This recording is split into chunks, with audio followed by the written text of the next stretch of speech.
نن به پر لیاوټ باندې کار وکړو چې خپل صفحې ته یا دا ډاکومنټ ته موږ څنګه لیاوټ ورکولی سو. لیاوټ یعنې ترتیبول. لومړی به راسو مارجنز ته. مارجن دا رقم دی چې مثلا ته دا اوس دا ورډ چې موږ دلته کار کوو پکښې کې دونه ځای دا خواته یې لکړی دی، لوړی یې لکړی دی، راسته او چپه او کښته هم دغه رقم دونه ځای له سوی دی. دا هغه مارجن دی چې کولی شئ تاسې نیرو یې کړئ. مثلا دونه ډېر ځای مه یې پکار، دونه مې پکار دی، نو غواړم چې 10 صفحې سي، 15 صفحې، 6 صفحې سي او ډېر ځای مې نه پکار. موډریټ یو څه چپه او راسته ته مې لږ کړي، لوړ مې ډېر کړي، خالي ځای. مثلا واید یا ډېر داسې پکار دی چې چپه او راسته ته ډېر ځای او لوړ کښته په مابینځ کې چې خالي. او تاسې کولی سئ چې میرر مطلب هغه رقم یې کړئ لکه دا بل صفحې ده، دا که بیا 2 صفحې، لکه کتاب بیا 2 صفحې مخ په مخ یې هغه که نه کسټم مارجن که تاسو وروي تاسو خپله هم کولی سئ چې د لوړ څخه مو څو انچه ځای پکار دی، د چپه خوا څخه مو څونه پکار دی. نو زه به نورمل صفحې ته ورسم. یوه صفحه دا د 2 صفحو دپاره یې که 2 صفحې کتاب وي. نو نورمل کې زما د ټاپ څخه څومره ځای پکار دی، د باډم څخه د لیفټ او د رایټ څخه هم څومره پکار دی. نو زه غواړم چې د لوړ څخه مثلا 0.15 او د کښته څخه هم 0.15 ځای. چپه او راسته، چپه او راسته مې 0.8 او کاپی پیسټ کنټرول سی کنټرول وي راسته خواته هم درونه. ګټر بیا چې دی یعنې په هغه لکه د ده وروسته چې څومره ځای پکار یې هغه دپاره دی. ګوره د خط یو څه وڅ کېږي که زه چیرې ګټر ووایم.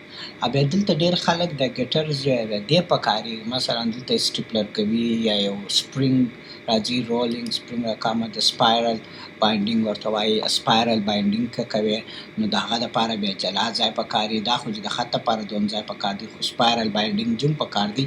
یا سټیپلر کوې یا سپایرل باینډینګ کوې یا په دوسیه کېږي.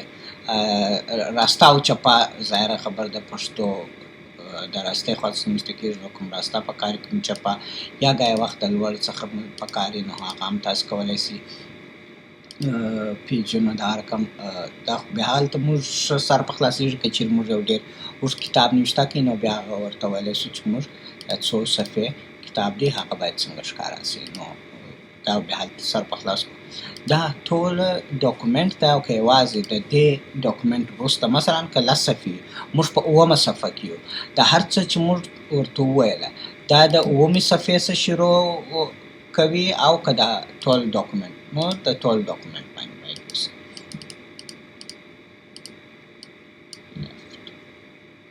بیا راځو لیاوټ ته. لیاوټ ته هر اپلای چې سیکشن شروع سي د نیو پیج څخه شروع سي، سیکشن دا چې نوی سیکشن کوم شروع کوي لکه پیج بریک.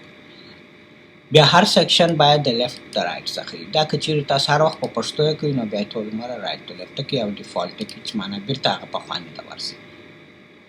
اډ اینډ ایون 1 2 3 چې مثلا 1 3 5 تاق نمبرونه او جفت نمبرونه راځي. دا بیا که هر وخت موږ هیډر فوټر زده کوله هلته بیا در وښیم دا ټول شیان بیا په هغې کې راځي. نو اوس فلحال به موږ مارجنز وګورو او پیج سیټ اپ ډېر ضروري دی.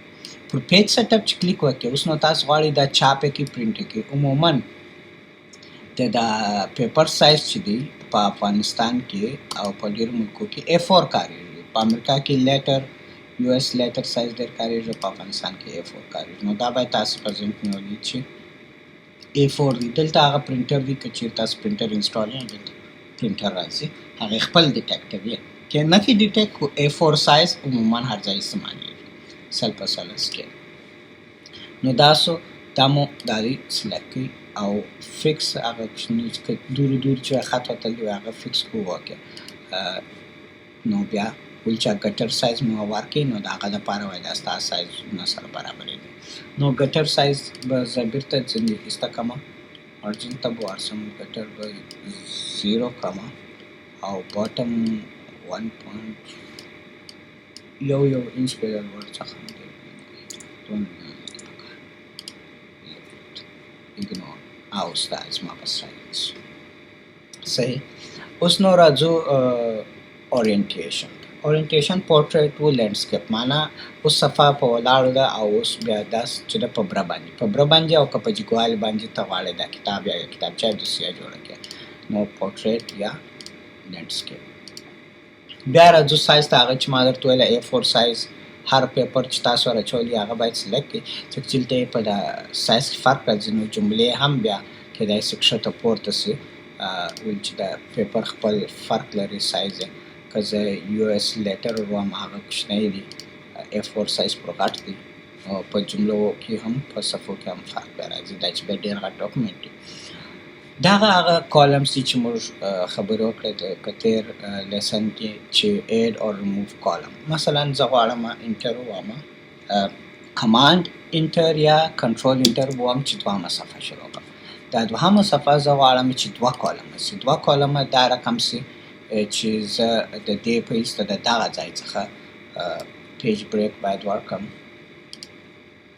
او مثلا دا خط کاپي کړم دا رقم خط دلته راولم.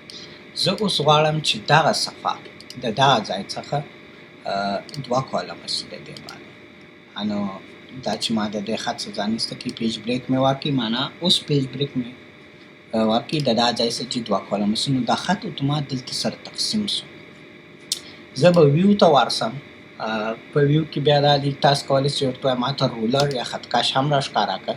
اوس ما دلته خطکش راښکاره کوي چې زه یې ووینم او څومره ځای د لوړ څخه د راستای چپه څخه هم شته او کالم تقسیم هم راښکاره کوي.